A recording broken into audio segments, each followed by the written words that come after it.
What's up, ladies? This is Tricia here, and I'm coming at you with this week's Tuesday tip. This week's Tuesday tip is all about the 3 productivity habits that you want to build before the holiday season comes.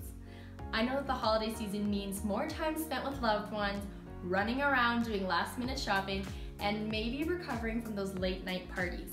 These are great productivity muscles to build now. That way when the holiday season comes around, you still feel like you're getting more done in less time and you can truly enjoy the holidays with your loved ones. The first habit is get the big thing done first. This comes from an idea from Brian Tracy's book, Eat That Frog, and the whole concept basically is around spending that first 90 minutes of your day working on that single most important project that'll move your business forward. I'm not talking about those little activities like posting on social media or organizing your files or doing your accounting. I'm talking about those projects that you know you wrote down for your Q4 goals that if they got done, you would get closer to the result you want at the end of the year.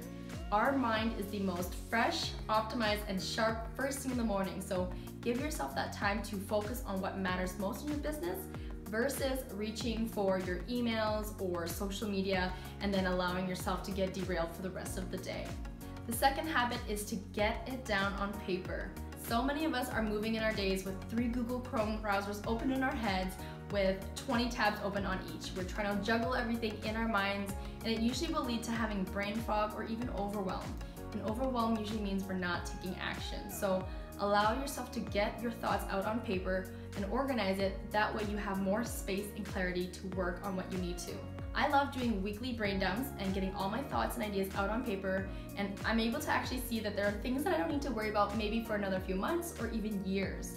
I also like to journal regularly so that I can get my thoughts and feelings out on paper without anybody judging me, and I can process any events that are happening in my life. This just helps me clear psychological space, just like you would if you were deleting videos or photos off your iPhone. A final way I really like to get things down on paper is to have a post-it note beside me when I'm working in those 90-minute blocks on the single most important project.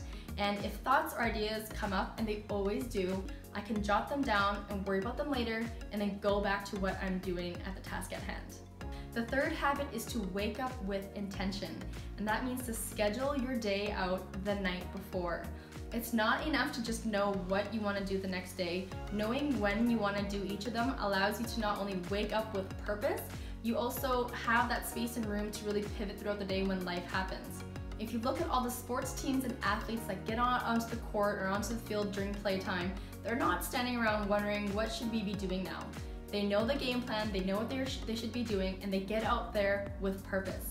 That works the same with you. When you schedule your day the night before, you know exactly what you need to do, when you need to do it, and you don't waste time wondering or trying to react to life. Now, I know that not all habits work for everyone, but I really want to encourage you to give these 3 a try, take what works for you, and leave what doesn't. Just remember that this is a practice that you want to build, so give yourself some time to really explore them and see what works for you. I hope you're able to build some new productivity habits before the holiday begins so you can truly spend time with your loved ones as you should be. I hope that this was helpful. As always, if you have any questions, let me know. Otherwise, I will see you in next week's tip.